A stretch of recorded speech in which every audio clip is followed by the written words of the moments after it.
Salut Guillaume, du coup j'ai fait mes premiers bilans de campagne individuels avec les VT de mon groupe. Et bah du coup pour un ça s'est super bien passé, on a vachement bien échangé, je pense que j'ai tous les éléments pour pouvoir analyser son exploitation. Par contre il y en a un autre, j'ai pas réussi à le faire parler, enfin il répondait oui non à mes questions, enfin je pense que j'ai pas du tout les éléments qu'il faut. Et du coup toi tu fais comment quand c'est un cas comme ça? Ah ouais. Euh, du coup, est-ce que tu sais si ce jour-là, il avait d'autres soucis? Est-ce qu'il était peut-être pas dispo dans sa tête? Puis après, il y a le questionnement qui est important aussi.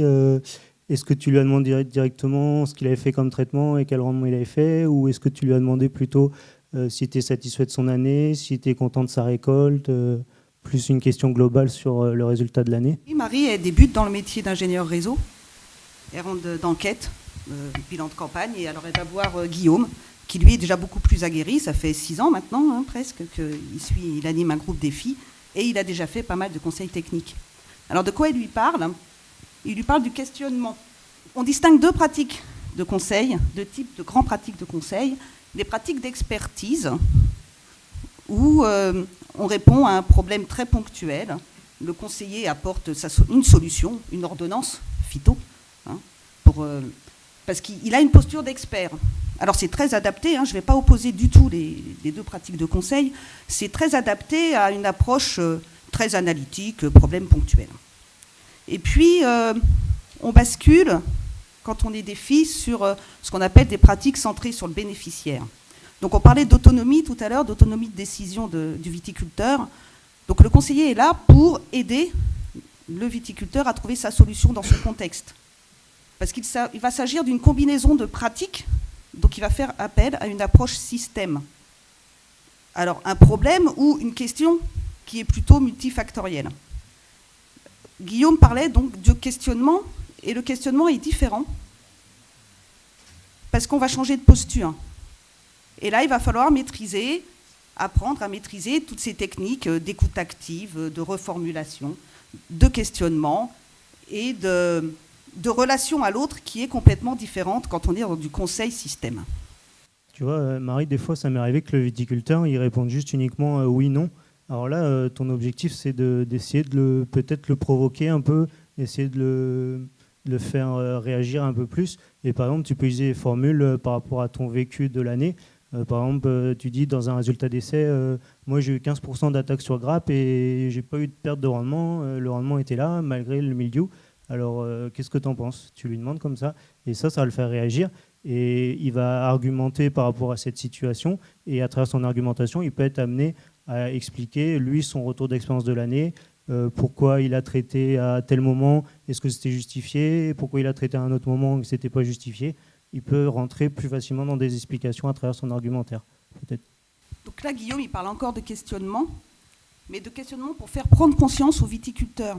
C'est-à-dire que tout au long de l'année, le viticulteur a fait des actions de traitement ou des actions mécaniques par rapport à ses règles de décision propres pour atteindre ses objectifs personnels, et il a obtenu certains résultats.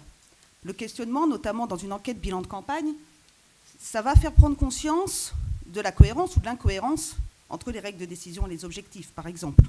Ou alors de remettre à niveau des objectifs qui en fait étaient des objectifs affichés mais pas réels. Alors on sert de ça, pour faire ça, du schéma décisionnel. Laurent en a parlé tout à l'heure, donc ça ressemble à ce schéma qui permet de mettre en évidence les différents types d'actions, que ce soit donc efficience, substitution, reconception. Il y a un truc, c'est rouge quand on veut... Ouais. Bon. Enfin bon, vous voyez en bas, en bas, c'est les traitements chimiques. Donc on va travailler sur l'efficience de la mise, par exemple, en œuvre d'OAD, mais aussi de tout ce qui est gestion de la végétation pour permettre d'atténuer les dégâts. Pour répondre à des objectifs qui lui sont personnels. Il a des objectifs de production qui vont varier en fonction, j'imagine, de ses cépages, de son appellation, de l'âge de la vigne. Il a des objectifs, ce qu'on appelle agronomiques, j'y reviendrai, puis il a aussi des objectifs personnels. On parlait tout à l'heure d'objectifs environnementaux ou sociétaux qui lui sont propres et le système de culture doit y répondre. Les objectifs agronomiques, c'est l'autre. Ici, par exemple, pour le mildiou, le viticulteur dit accepter la maladie sans perte de rendement. Donc là, ça fait appel pour nous à des fonctions de production qu'on appelle dédopées. Donc D, ça veut dire qu'il va se développer des symptômes de maladie sans affecter le rendement. Laurent disait tout à l'heure, heureusement, il n'y a pas beaucoup de Z. Donc Z, c'est quelqu'un qui accepte aucune tâche sur la feuille. Pour réduire les phytos, c'est un peu plus compliqué quand on est Z. Donc, en l'occurrence, ce viticulteur accepte la maladie, accepte une certaine partie de symptômes, en ayant conscience que ça ne va pas provoquer de dégâts, de perte de rendement. Mais il fait aussi tout pour, y compris des gestions alternatives.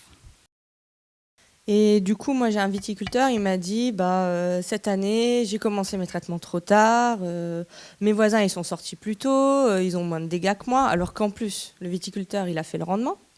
Donc bon, les essais qu'on a faits ont montré qu'effectivement, les premiers traitements n'étaient pas nécessairement... ils n'étaient pas forcément indispensables pour avoir le rendement. Du coup, moi, je ne sais pas quoi répondre à ce viticulteur.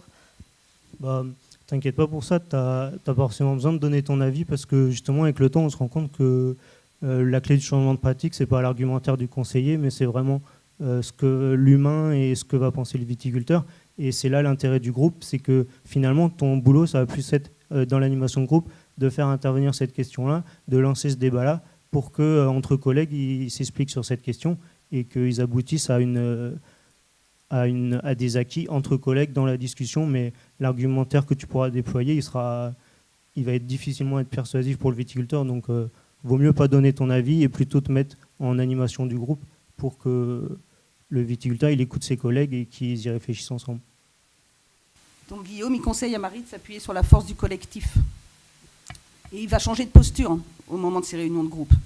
Il va plus être dans le questionnement individuel, mais il va être dans la posture d'animateur.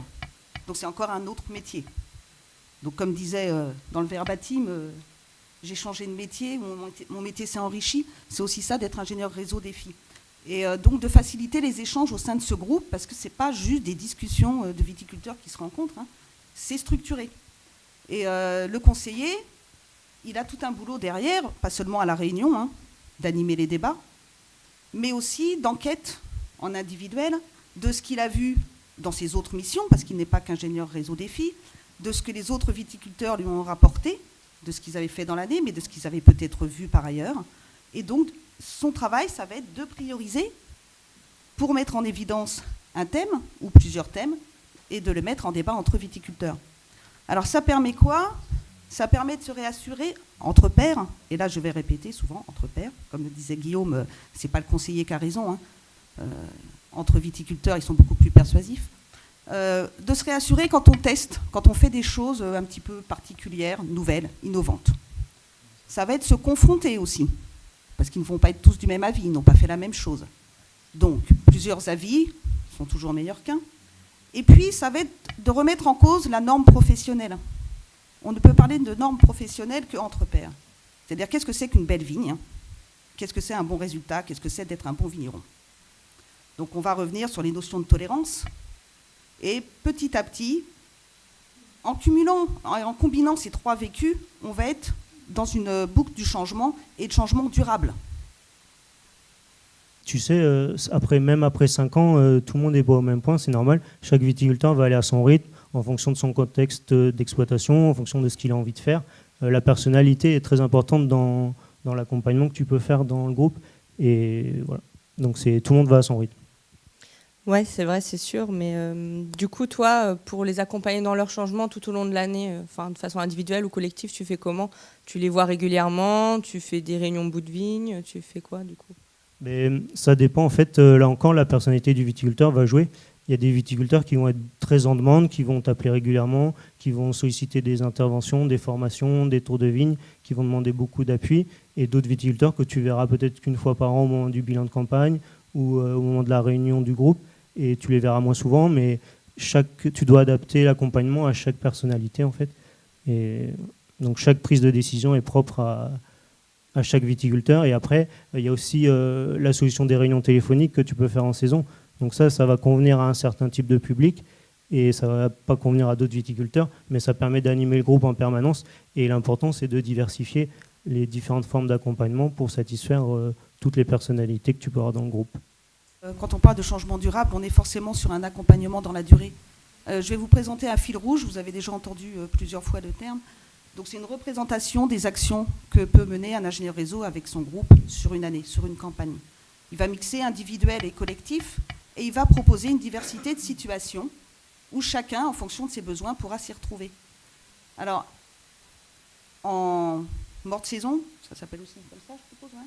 En morte saison, en individuel, on va faire du diagnostic et on va construire un nouveau projet de système de culture avec le viticulteur. C'est du conseil à froid. Donc là, on est sur la notion de temporalité du conseil stratégique à froid au bureau. Et puis, il va y avoir la mise en œuvre de ce projet.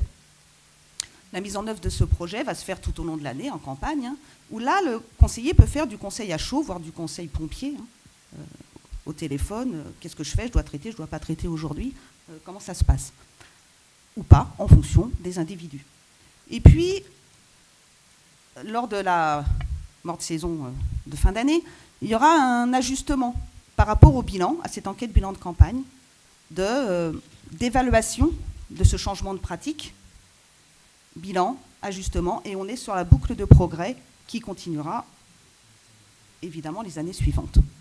Et en face, un accompagnement collectif qui peut être aussi bien un bilan collectif qu'un projet collectif, on en a parlé, des séquences de co-construction, des interventions d'experts lors de formations, ou des visites aussi pour changer de cadre, aller voir dans d'autres vignobles, dans d'autres groupes, et transférer des informations, que ce soit par mail, SMS, nouveaux réseaux sociaux, newsletter. Tout ça étant cohérent avec l'objectif de l'animateur, qui a lui aussi ses objectifs de développer la réduction des phytos, mais aussi le projet collectif en parallèle. Bon ben super, je vais essayer de faire comme ça pour mes prochains bilans de campagne. Il m'en reste encore 10 à faire, donc j'ai le temps de m'entraîner. Elle est en retard. Défi, c'est un réseau. Alors c'est un réseau pour les viticulteurs, mais c'est aussi un réseau pour les conseillers. Quand on veut changer durablement et profondément des systèmes pour réduire notablement les phytos, ça demande des changements profonds de systèmes agricoles et de systèmes de conseil. Et ça se fait aussi par des échanges entre conseillers sur la manière de faire son métier, au même titre que les viticulteurs échangent sur la manière de faire leur métier. Alors on échange entre acteurs défis, c'est-à-dire entre viticulteurs défis, dans un groupe, avec d'autres groupes, entre ingénieurs réseau défis, multifilières, pas seulement Viti, et puis avec les autres acteurs défis, que ce soit les experts, la cellule nationale, les experts filières. Mais on n'est pas tout seul, parce qu'on échange aussi à différents niveaux, les viticulteurs avec d'autres viticulteurs défis. L'innovation n'est pas que dans défis, donc on se nourrit aussi de l'innovation des autres.